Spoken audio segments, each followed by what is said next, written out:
Story 1. This is an update to the third story title. Husband dying of cancer caught his wife on camera cheating with business partner. TLDR. Got a terminal illness diagnosis and found out my so was cheating when I came home early to break the news. TW. Terminal illness. Significant other caught in action. First, I want to thank you all for all your support. It really has helped. I have read all of your comments and it has given me a lot to think about. I am going to give some general information to help clarify my situation. Sarah and I were very young when we had the twins. They were a surprise but always wanted. So, the twins are in their 40s and the grandkids are all teens and older. Christmas is a week-long affair every year. We spend Christmas through New Year on the farm. We go cut down a tree after everyone arrives. We decorate, cook, play, and celebrate as a family. Sarah and Steve have been a part of this tradition since I bought the farm. I remained steadfast in not telling anyone until after the new year. If I told Sarah, she would not be able to keep it in. I don't want to place Steve in a position to lie to his wife.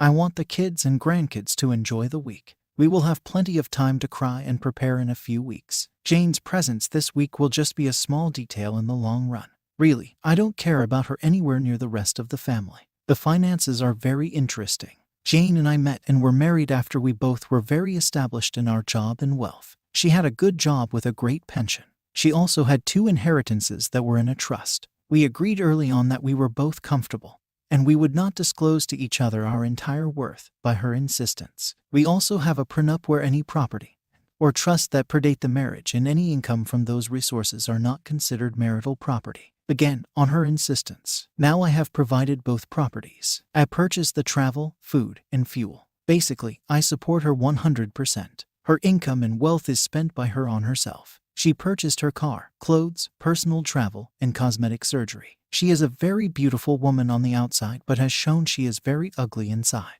A few days after I got my diagnosis, I announced my retirement from the non-profit. Now knowing what I know, I noticed Jane was a bit uncomfortable. I can guess why. I will be around more often. So, tomorrow is my last day of work. Now I will be focusing on spending time with the family. I gave the camera server info to my lawyer and gave him access from his office. So, I don't know if they had activities again, but I would assume yes. Again, I don't care at this point. I know who I am and what is my worth, and AP is a big step down.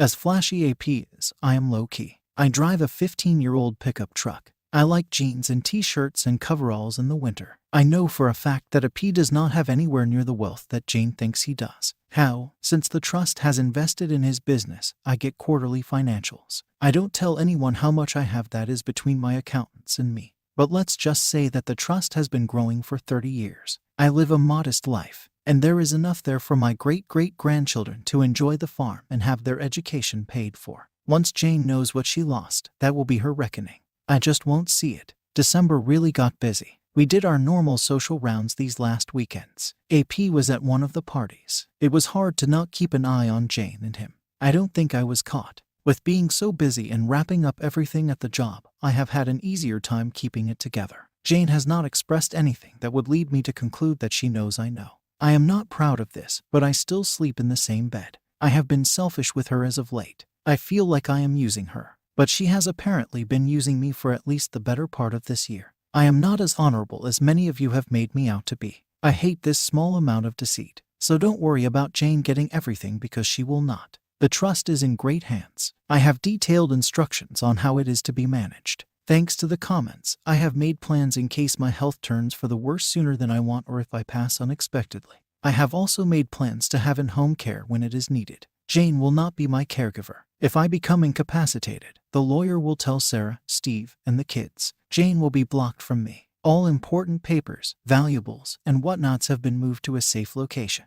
Finally, I have also started letters to each family member. Those have been harder than I thought. So, I wanted to update you all before all of the festivities start. I might check in during the holiday week, but if I don't, it is planned and expected. Again, thank you all. TLDR, I am getting my affairs in order. Story 2. Does almost cheating count? I'm 36, male, my wife 35. We moved to a new state for a job transfer and lower cost of living. We both were excited and came up with goals of creating a new life, making new friends, and creating stability for our young children.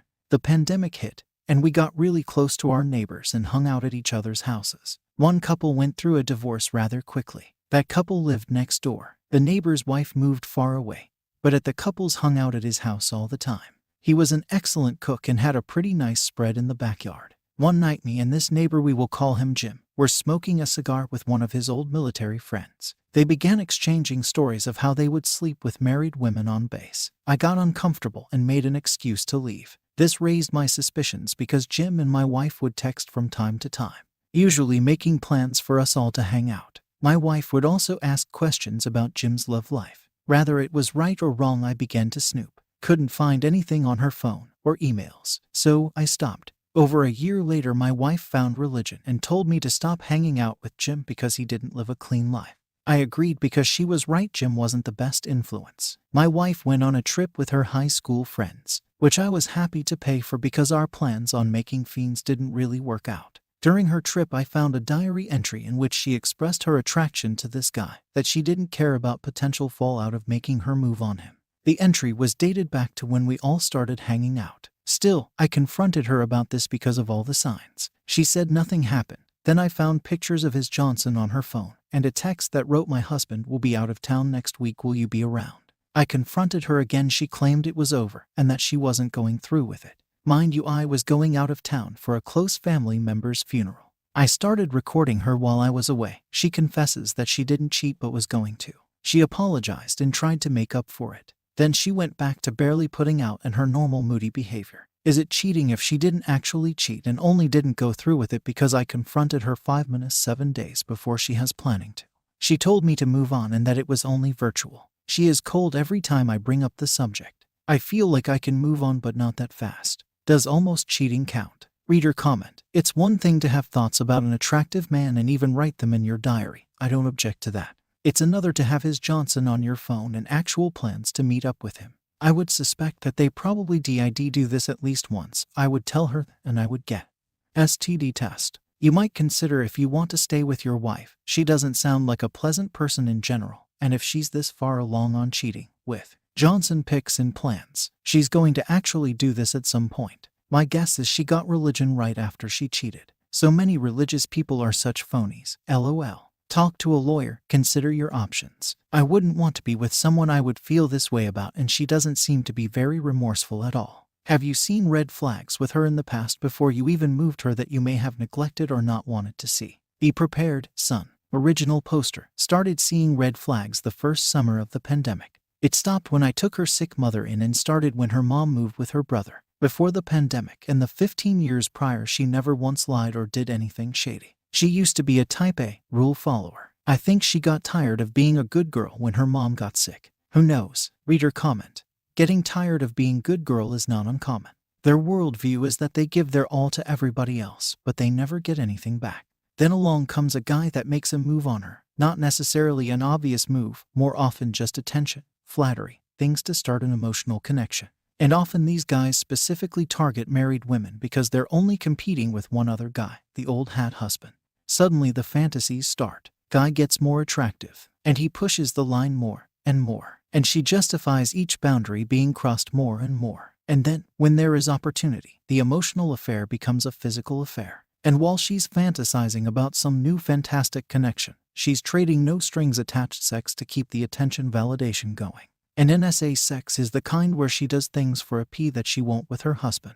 Original poster. This is the most spot-on comment yet. Yes, that's exactly it. Totally in line with what read in their text transcripts and the progressive line crossing. Thank you for the validation as well. Reader comment. It doesn't even matter if she actually effed him or not. She wanted to. She planned to. She wrote about not even caring if she got caught. She flirted and gladly got DICK pics. That is enough of a breach of trust. That is indeed cheating. Full stop. But I'll bet she already effed HM and she's trickle-truthing you.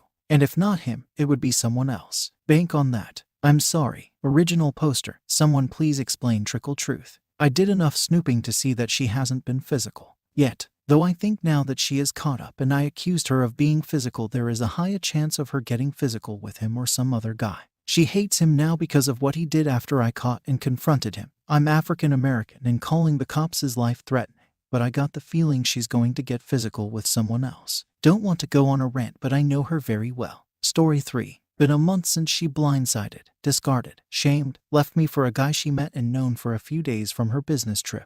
We were together and lived together for over 4 years. Had adopted a puppy together in September that I can't see anymore. Didn't communicate anything at all to me about how she truly felt. Day of the breakup, she said she wanted to find someone new to learn from, while she told some mutual friends that she had lost patience. I found out from going through her messages that a couple hours before the breakup, she made fun of me and had sent a video of the guy she became attracted to from her business trip to her close friend. I've been wondering, if I didn't go through her messages, would I just have kept beating myself up? She wanted to live like a princess when we first moved in, paying $2,000 a month for a condo. My job was paying less than $30,000 a year and I had to pick up different jobs to stay afloat. She was living off her parents' money. I cooked and cleaned for her every day, took physical abuse from her whenever she got angry. Many of our mutual friends would tell me how I did all the heavy lifting in the relationship. We became common law, and I had helped her get permanent residence this year as well. When she changed careers this year and landed a high-paying job, she declared that she got to this point of success and independency all by her own.